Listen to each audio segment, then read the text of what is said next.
12 party ഉദ്ഘാടനം ചെയ്തു.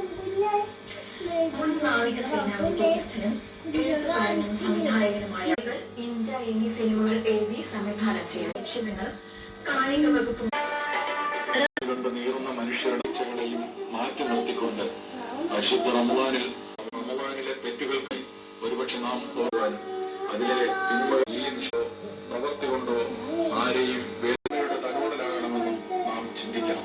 ലോകത്ത് നടമാടുന്ന അക്രമത്തിന്റെയും അനീതിയുടെയും നമ്മളെ ചെടിയെടുക്കുന്ന